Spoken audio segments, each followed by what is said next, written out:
pwedeng magpalugi dito ang Twisted Minds. Tingin ko, if they wanna prioritize yung Claude, at least ilamang nila yung kanilang jungle. Or kung sakaling si MP yung ipapalamang nila, make sure lang din na yung kanilang Claude or yung kanilang gold ay hindi ganun kalugi. This time, they will ban this Marcel at mukhang ang kanilang ipaprioritize dito without the Jushin might be the Valentina ulit. Para kay Sean.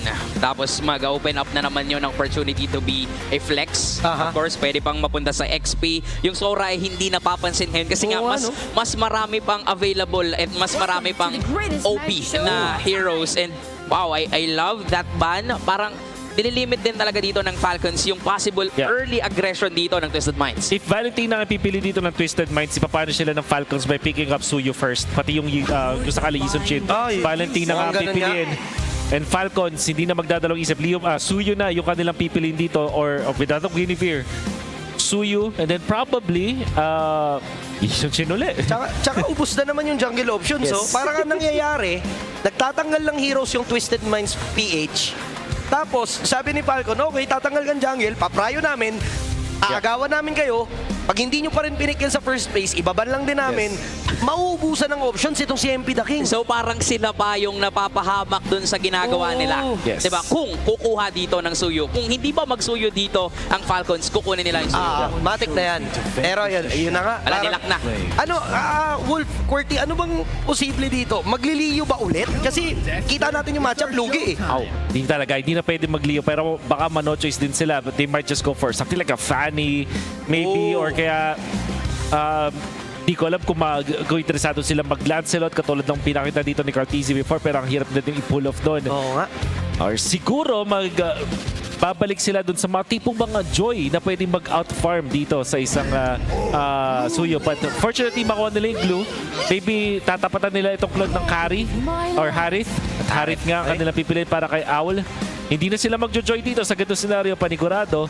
At makikita natin si MP The King mukhang bubunot ulit dun sa malalim niyang hero pool. Falcons, I think Haji Hero na ako nilang kukunin dito. Or if not, they will go for a counter dun sa glue. Sa mga ganitong senaryo, baka mag-catch hero na itong si Ogwen. Pwede. Sa Game 1, nakita din natin na parang wala sa isip ng Team Falcons yung thought na merong kokopyahin si Sean eh. Wala, Parang willing silang ibigay. Sige. Try mong kopyahin to, okay lang sa amin, di ba? Hindi mo naman kaya pagsabay-sabayin yung apat na ulti, 5 ulti sa isang IMU eh. So parang kahit na may mga magaganda pang heroes dito with great ultimates, pwede pa talaga nating makita yun for Team Falcon. Khalid? Pwede ba? Obvious. So, pinrayo nila si Flap, wala pa silang roamer. Since wala pa ring jungler, yung Twisted Minds PH, ayun na. Ayan na. Unti-unti na uubusin lahat ng options ni MP The King na feeling ko nga, mapupunta talaga dun sa sinabi ni Wolf na Fanny eh. Siguro Nolan yung next ban para sa Falcons. Para talagang someday mag-Fanny ka talaga. Tapos tsaka nila ilang last pick yung hero ni Ogwen. Anong nangyari sa Fredrin? Bakit hindi na pinapansin ngayon yung Fredrin? Sa mga gantong moments kasi hindi niya ma-outpace etong isang Suyu. Tapos parang kakapusin ka sa damage talaga. Lalo na nakita na natin gulo na dito plus Harith. Harith alone plus Valentina. Puro magic yan. At siguro kung mag-Fred rin dito ang Twisted Minds, hanap sila ng damage para kay Lanzo na physical. Arlot maybe? Arlot Fred rin nandun pa rin. Kaso, tanong, abot ba? Baka kasi ibang din yan. Matanggal, Saka ang hirap din ng Arlot actually against a Phoveus. Diba? And tong ban na to, na Vexana, parang ito din kasi yung sinabi kahapon ni Ogwen sa interview na paano ka ba maging magaling sa paggamit ng isang glue. Diba sabi niya, yung siguro counter, wag lang magkaroon ng kalaban na Vexana. What if magparamis din? What if magparamis din dito yung... Apakakulat nun pa ganun. Haji Hero yun. Diba? Paramis could be an option, lalo-lalo na may glue dito, yung Twisted Minds PH. Tapos wala pa yung Alice. Naku po. Kaso may Valentina sa kabila, so medyo makate yung Faramis ult. Bibigyan mo rin siya, Bibigyan mo din. Tingin ko magiging standard na dito para sa Falcons yung kanilang pipiliin. Farsa, kunwari. Kasi nga naman, may magandang synergy na siya doon sa isang Phoveus. And magbibigay din sila ng way para matunaw din itong isang Harith kung sakaling nga naman mahanapan nila ng paraan. There's also that Zetian na pinipili din naman ng mga teams sa ngayon. wala lang magandang synergy with Falcons. So I think mas magandang Farsa dito para sa Falcons. Datot Kachaban ang makikita natin dito tatanggalin ng Twisted. Is this gonna be the Farsa pick o kukuha muna sila dito ng hero ni Ogwin? So parang yung Datot Kachaban ba is a safe ban para lang din maging malaya si Sean, whether kung kukopya nga siya ng Farsa dito or even for the Harit to be free para kay Owl. Yeah, mas maganda na nga lang din na kasi parang mukhang gusto nilang mag-pick off style doon sa kanilang roamer. And Okay. Kalea yung mga nakikita ko dito para sa Twisted Kalea, Minds. yes. Oo. Pero Kalea, pwede rin Kalea. palang kunin. Ayun na nga. Ayun na nga. Iba ka talaga, Wolf. Kakasabi mo lang, pwedeng kunin dito ng Twisted Minds, pero pwede rin kasing nakawin dito ng Team Falcons Oo. PH. So, we can expect na pwedeng first hero din coming in from Haji. Matik na yun. Kumaga, Parsa na lang yung nakikita ko dyan eh. No chance na rin naman na agawin to ng Twisted Minds Yes. since they already have the Valentina. For the last 2 picks, this would be a jungler plus an XP laner. Ang baba naman kasi ng chance na i-XP mo na si Glue. Exactly. Oh, sila mag-Yison Shin. Wow. Ano Jungle ng to. jungle, Yison Shin. Yes. Ang hirap nito, ha? Mahirap nga naman. Kailangan nila siguro Franco ang pwede dito sa Twisted. Franco Calja siguro. Single target na. Ano na talaga sila? Pitas Yun yung gameplay. nakita kong reason kung ba't sila nagbanang gaton. Or XP na Arlot. Wow. It's the Grok. Okay. Enough ba to, Wolf, para pigilan yung mga super dive comp na meron dito yung Falcons? Enough ba si Grok? Enough ba dito yung hero ni Lance na Glue? As a Grok enjoyer myself, ang sagot ko dyan ay oo. Lalo na maganda siya na knock-up na pwede mong i-prep laban sa Claude. Honestly, magandang option siya pag disengage. Yun nga lang, kapag nagmintis ka na, dun ka na mayayari. So, you have to still be very good at this if you're Kaloy. Para So, sa Eve. Para sa Eve. mahirap mag-farsa dito dahil meron ng isang Grok. Pero anong kukombo mo dyan, Wolf? Kung sa ano, may Kalea ka eh. Kimi. Kimi, oo. Option. Pangbabaran, no? Oo, option. pag na, ano na, Tsunami Slam. Okay. Pero siguro kung ikaw si Haji, hindi, may Fury naman ako, coach. Uy, Sige, parang bigay mo na sa akin. Para sa ka pa rin, no? Para sa ka Kimi pa nga. rin. Kung ikaw si Haji, naka-hover yung Kimi dito. Ayun, Kung ang Kimi. lalabanan nila sa patagalan, they have the Kalea for the disruption, for the setups. They also have Haji for that Kimi. So sila, double marksman. Sa kabila naman, halos ganun din. May Harit gold lane, tapos may Yison Shin. So, maka-expect tayo dito ng bakbakan talaga. Yeah. In the early stages, walang pang-invade dito sa isang Yison Shin dahil na-reveal din naman ng Falcons na pipiliin nila yung Kalea. So ito yung nagbigay ng go signal para sa Twisted Minds na mag-Yison Shin. Ang tanong, magkakaroon nga ba na tayo makapag-farm itong si MP The King? Sobrang crucial ng early game ng Twisted Minds. Ang kailangan nilang mangyari dito ay maging stable, makapag-farm, hindi sila manakawan tuloy-tuloy ng kanilang mga jungle camps. Kung sakaling hindi nila kayang i-contest yung mga turtle, mas maganda mag-secure na lang ng kanilang mga green caps. Ang nakikita ko kasing problema sa lineup ng Twisted Minds PH yung posibilidad na mahuli si MP The King ng paulit-ulit. Kasi naka-retry yan eh. Ang naka-pure lang naman dito would be the Harit. So, i-ignore na lang nito ni Ogwin yung Harit. Tapos, i-attempt niyang kunin si Sean, si MP The King. Si Sean, by the way, naka-flicker. So, pwede niyang ulit-ulitin to. Oo, parang mahihirapan dito si MP The King once alam na ng Falcons na kaya nilang i-disrupt yung tempo dito ng Twisted Minds. Pero eto na naman, maagang pokes na naman coming in from the two teams. But definitely for Twisted Minds, ngayon yung adjustment nila when it comes to the draft, nakita natin. Pero kailangan din makita natin yung kaya ba nilang sumabay sa early game dito ng Team Falcons. That's it. This is the very interesting decision para sa Twisted Minds. Mukhang makukuha sila, mabaverticalan sila dito. Unless umabot si MP The King. Abot. Wow, and it's basically because Kaloy, ni-reset niya yung Ursa. Kung hindi niya na-reset, malamang mabibigyan na yun. Pero si Kyle, medyo low dito. Kaloy maaaring ma-punish. Let's see kung magiging successful. And that is gonna be the first blood coming in from Kyle. Ito yung sinasabi ni Wolf na hindi dapat mangyari sa Twisted Minds. Ganda na nung ginawa ni Kaloy. Binigyan niya ng Lizard, etong si MP The King. Tapos hindi pa nag-give up yung Rock Ursa doon sa kalaban. Pero afterwards, gumawa siya ng kakaibang play. Flicker first kill. Alam naman natin, masakit nga naman. Lalo na, kaso hindi yata handa yung kanyang mga kampe. Sean, as well as MP The King, hindi sila nakabato ng mga spell doon. Nakawala yung Kimi at na-punish pa sila ng isang Suyu.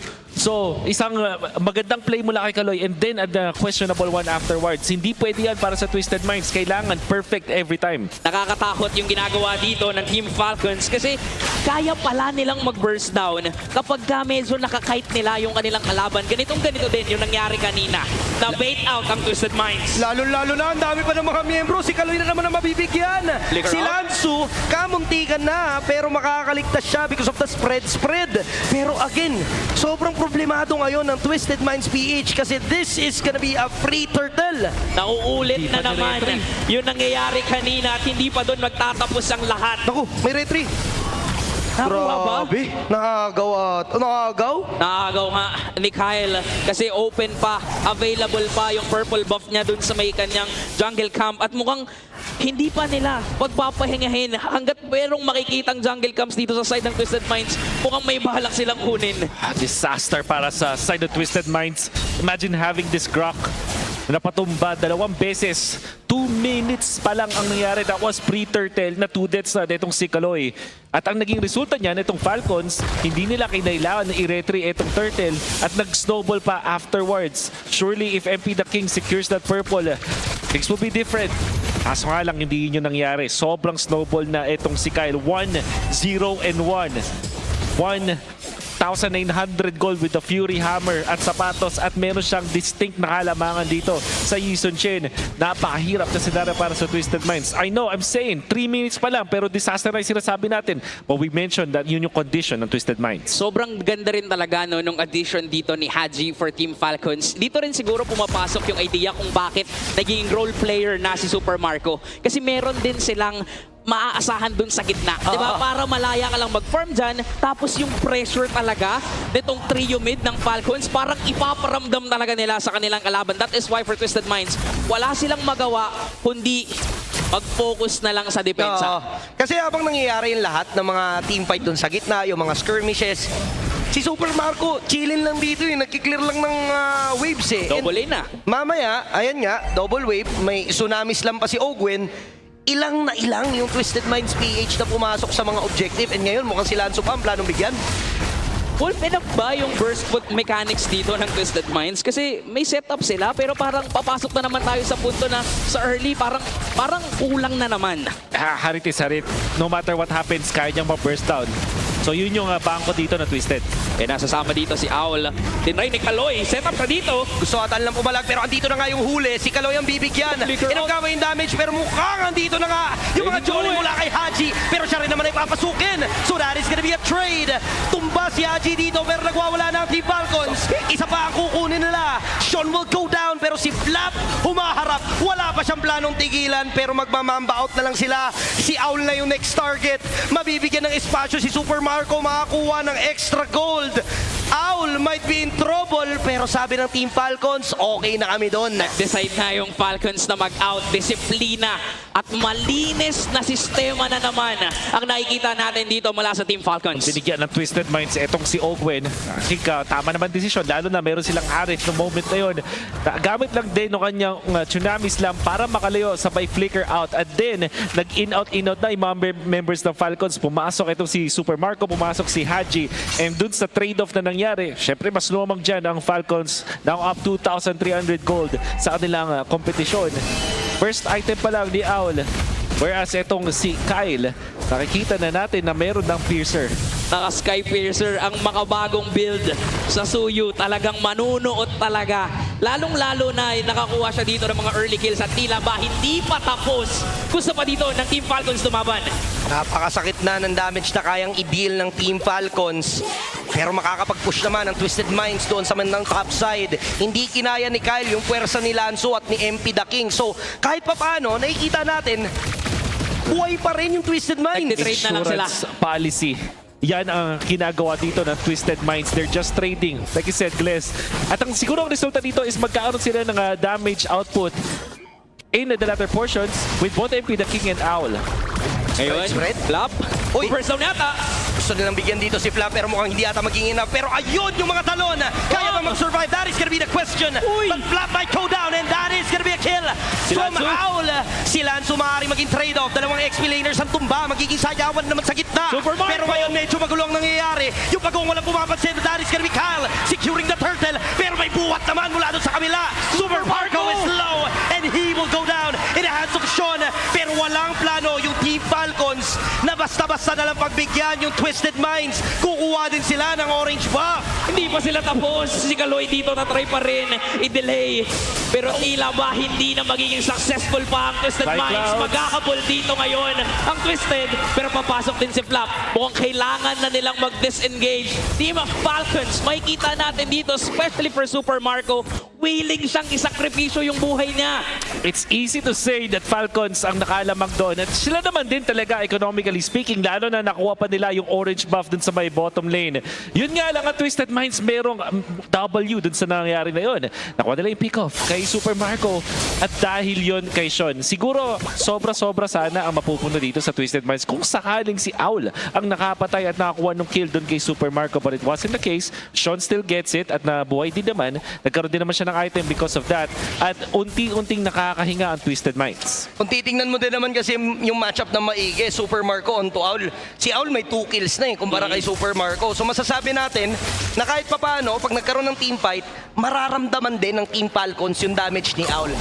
Nasa matter na lang kung paano yung pwestuhan at kung talagang mayu-utilize ba nila yung Harit totally. Kung sino ba yung gold laner na mauhuli, parang doon malulugi yung isang koponan. Diba? Kasi kung maulit yung nangyari dito na mawawala si Super Marco, baka ka makita natin na unti-unti nang makabawi yung Twisted Minds. Kasi in compare with game number 1, maliit yung 2K gold lead na meron dito yung Falcons. Kaya kaya pa rin ng Twisted Minds ngayon lumaban. Especially, nakakahanap sila ng beautiful trades. Lalo-lalo na si MP the King. Nakafocus lang siya sa itaas. Ganun na ngayon nakikita ko ditong understanding mula kay MP the King. Prolong the game, mag-split na mag-split, magpa-react para sa Falcons. Reconnect kapag merong neutral objectives. And try to survive. To be fair, hindi pa namamatay dito si MP the King. Nakukuhaan siya ng mga jungle camps, for sure. Pero at least nakakahampas pa rin siya. So ang nangyayari dito, kahit lugi yung Twisted Minds pagdating dun sa lineup in the early part of the game, naghahanap sila ng ways para ma-extend nga at talagang patagalin lang yung laban. Kasi alam nila dun pa sila sa dulo mamaya, pero ngayon may huling magaganap. Bibigyan nila din si Owen pero may flicker pa naman pantakas. So now, ano magiging desisyon? Itutuloy ba? Magre-reset ba? Hinga ba sila? Si Kyle pumasok, maaaring bigyan, hindi naman matutuloy. Flap right now, masyadong malalim sa may bindang likuran nakapwesto. Pero ngayon naman, tuloy-tuloy lang kanyang pagtalon. Pero si Super Marco nakapag-free hit. And that is gonna be Lansu going down. Mukhang yung Team Falcons, ito na ang kanilang hudyat para sila magwala. At si Owl pa ang sunod na napatumpa. And Blazing Duet coming from Super Marco. Wala nang magagawa si Sean and that is gonna be a triple kill coming in from the KDA machine. Nauna ang Twisted Minds doon, pero nagalit at mas magandang counterplay ang nakita natin mula sa Team Falcons. Unfortunately para sa Twisted Minds, once na nakakapiglas ang Falcons sa kanilang initiations, doon sila nadadali. Ginawa nila yung play doon kay Ogwen. At ang ginawa lang ni Ogwen ay katulad lang din nung ginawa niya kanina. Making sure na makakatakas siya with that flicker. Sa bunutan? Kaya ba? Napakaganda nung kill na yun. And sobrang helpful noon para sa Twisted Minds. Kasi kanina pa sila nahihirapan kay Super Marco. Pero tuloy pa rin ang team fight. Si Owen dito mabibigyan. That is gonna be 2 members down para sa side of Team Falcons. And hindi mayu-utilize ng Falcons yung Lord dahil doon. The Admiral is doing it. Hindi papayag ang Twisted Minds na wala silang bawi dito. Kaya naman yung Lord at Ila ba, hindi nga ma-maximize dito ng Team Falcons. Pero mukhang naghahanap pa rin ng dugo at aksyon dito ang mga Falcons. Ganun katapang ang Team Falcons na kahit 3 lang sila, papalag sila sa 5 at mukhang nabaliktad pa nga. Mali tayo sa pag-aakala nating hindi nila may-utilize kasi ngayon umabot pa si Super Marco and mapapasabog nga nila dito yung Torres sa may bandang gitna, makakabasag din sa may bandang itaas and now they're just gonna be waiting for Ogwen to capture someone. Pwede na sila mag-call na kahit sino dito, pre. Mukhang kaya nga nilang pumasok. Kaya nga yata nilang rumagasa sa base dito ng Twisted Minds. Pero merong mga flying clouds na kaya sila na rin mismo ay lalayo. Disiplina muna ang paiiralin ng Falcons. Lalayo muna sila kasi nakita nilang nag-spawn na yung mga miyembro dito ng Twisted Minds. Sa Twisted Minds, nakita natin na kapag tama yung kanilang, meron silang burst damage, and that was Super Marco that they were able to punish. But Falcons, understanding na walang tech charge at wala ring mga flickers na i-commit pa nun, pinunish nila si Lansu out of that momentum. Okay, si Ogwen dito medyo lumalalim pero again and again, inuulit niya lang yung pagtalon patras pag wala silang planong mag-go. Pero yung mga Torre, pinipressure na nila, hindi nila binibigyan ng resources yung Twisted Minds PH para makahabol. And right now, mag-aantay na lang ata sila ulit ng timers para sa Lord. Isang minuto bago mag-spawn ng Lord. May 6k gold lead dito ang Falcons at mukhang lalayo sila sa Twisted Minds. Ayaw muna nilang makipaglaban kasi nga wala namang objective. Wala naman silang kailangang patunayan. Wala naman silang kailangan gawin kundi lumayo lang muna at antayin yung next objective. Kasi kung magpipilit sila ng laban dito, for sure, may chance kasi na makabawi ang Twisted Minds. And Wolf, may napansin pala ako dito kay Lansu. Naka-glowing one shot, tama ba? Tama ka dyan. Cursed Helmet na nakita din natin, ginamit niya before at last time na nakakita ko ng gantong build ng glue, nako, napasama pa at nakambak pa sila. That was during the World Championship. Pero last season, napansin ko na rin na itong si Lansu, pag naglalaro siya ng glue, Cursed Helmet din talaga yung kanyang priority. Not entirely sure kung ito na ang tamang build dito sa glue. Personally, mas maganda sana kung merong pampakunat. Pero naramdaman ata ng Twisted Minds na kailangan nilang kontrahin yung sustain ng Falcons. Kung isipin nga naman, Phobius pati yung Kalea mataas yung frontlining power dahil sa kanilang sustain. Pero kung sakaling marami silang options na makuha ng Life Bane, to be good. Ganun lang yung naging call, kuha ng Lord tapos kahit sino na pre. And si Kaloy yung magiging plan nila pero mukhang makakatakas pa naman. What an escape coming in from Kaloy. Pero ang naging kapalit din naman nung burn na yon yung Lord na maaari nilang samahan. Grabe no, ganoon kabilis para sa Falcons tumunaw ng Lord. May mga Torre silang kukunin. Isasabay nila yung Lord dun sa mga minion waves. Doon sa itaas, itinatrabaho na dito ni Kyle. The question is, can they end this game? O kaya pang balik ta rin? Kaya pa ba to ng Twisted Minds matwist ang tadhana? Medyo malayo pa naman itong si Kyle, so maaari pang magkaroon ng oras dito yung Twisted Minds. Nice wall coming in from Kaloy, just trying to defend the bottom lane inhibitor turret. Yung top lane mukhang mababasag na dahil dito sa pressure na ibinibigay ng Lord sa may bandang gitna. Right now, unti-unti lang talagang kinukuha ng Falcons lahat ng pwede nilang kunin.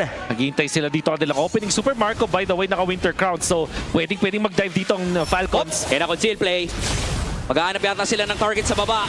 Nakaamba si Ogwen, nilatag na yung Zaman Force, pero mukhang ito na yung laban. Si Kaloy naman ang kanilang bibigyan, pero si Ogwen makakatakas. Yung base! Pero yung base at targetin dito ni Kyle, kaso hindi naman magiging enough. Nakabalik ka agad ang mga members ng Twisted Minds. So that is gonna be a good defense kasi hindi rin naman nabigay yung inhibitor turret sa may bottom side. Saan ka makakakita na nag-set up kayo, pero hindi yun yung pinu-first down, ang pinu-first down, yung base ng kalaban. Nakita din kasi nila na ang commitment kami na from Twisted Minds, lalo na pag Zaman Force, parang yun yung trigger dito kay Kyle. Uy, nagzaman sa baba. Ibig sabihin, gustong pumalag dito at nilayon lang. Falcons able to survive. Tapos nag-pressure pa sa base. Kaloy! Napakaganda setup coming from Kaloy, pero magsusurvive dito si Ogwen. Si Kaloy ba ang mapapasama? That is gonna be a monster kill coming in from Kyle. Pero dito mo makikita yung disiplina right after the kill. Okay guys, hinga muna. Out. Walang binibigay na libre dito ang Falcons. Sabay nakuha pa sila ng purple at pwede pa kang round 2 dito sa may bottom lane. Especially with Ogwen, available yung kanyang ultimate. Parang hindi na nga yata round 2 to. Kanina pa sila. Ang dami na. Ang daming rounds na yung nangyayari dun sa baba.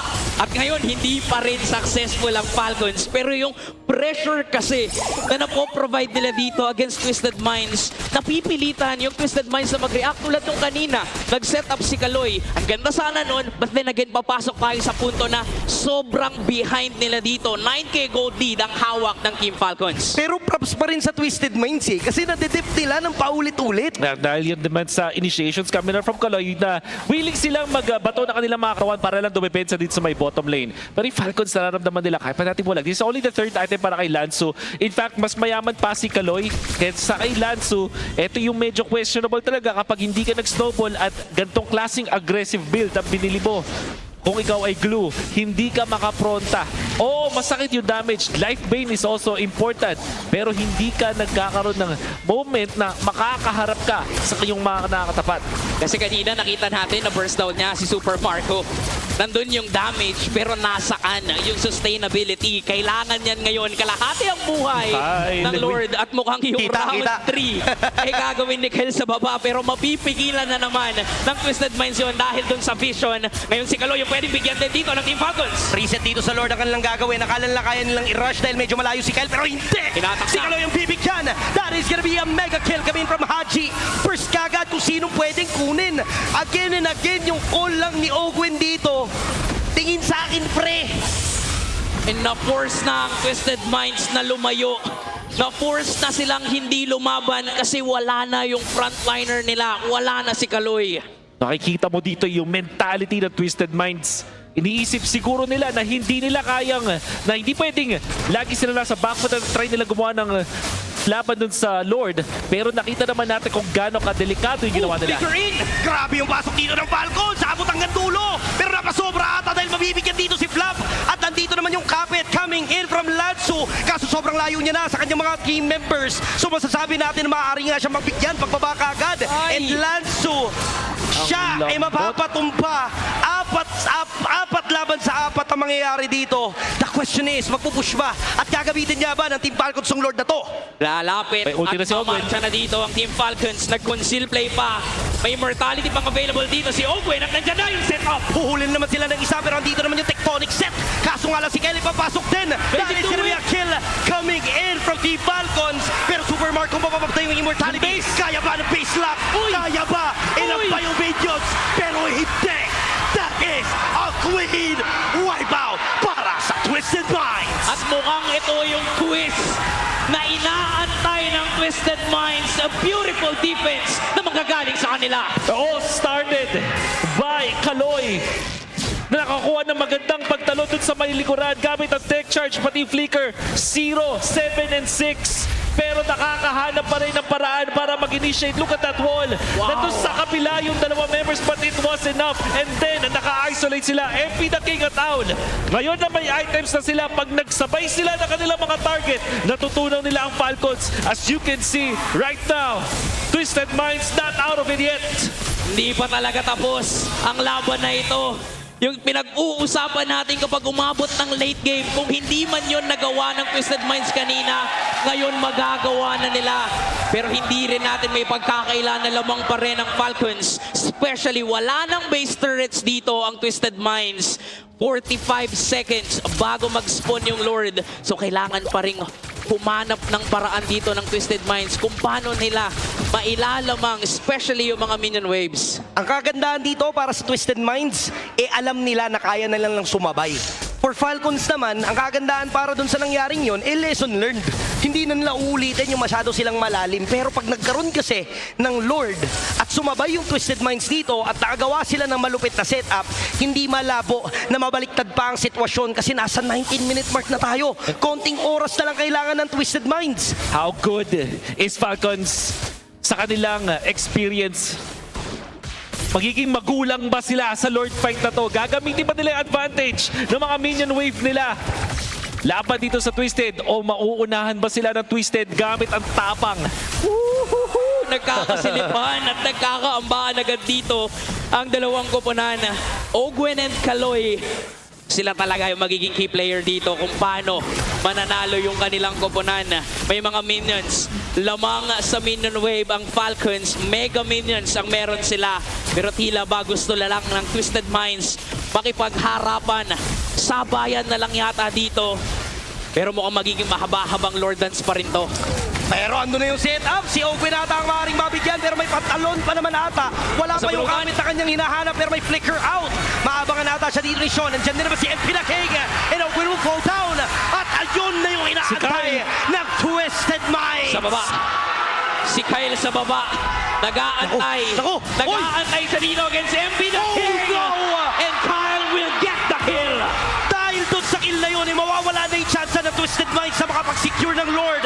Pero with this kind of pressure, masasabi natin na sobrang game changer nung ginawa ni Kyle kasi lugi na sila, nabaliktad pa.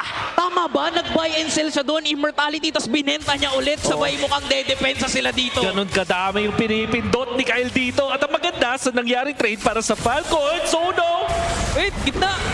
Okay, si Jaji. Haji. Kaya! Pabibigyan nata siya dito at palidikitan pero may immortality pa naman. Aabangan nila. Si Kaloy ang bibigyan and Haji will survive. And Kaloy will finally go down Tapos si together with Lanzo. Lanzo. At dun, nadali ang Twisted Minds PH. Dalawa ang tumba para sa parating na Lord habang kumpleto pa ang Team Falcons. Nandun yung damage, pero yun nga, kulang sa sustainability. At yung Twisted Minds na pwedeng mag-Lord kanina, na wala pa yung chance sa kanila. Purified ang gagamitin dito para lang makatakas pero andito pa rin naman yung abang ng members ng Falcons. And maaari nating sabihin na sobrang hirap na ang Twisted Minds sa pagkakataong ito and may enough minions ata ang Falcons kasi wala na silang paki sa Lord. Tingnan natin kung paano dedepensa dito ang Twisted Minds PH. Habang umerita na ang Falcons at tuloy ang paglipad. 2-0 pa sa Team Falcons. Talagang pinakitaan tayo dito ng experience ng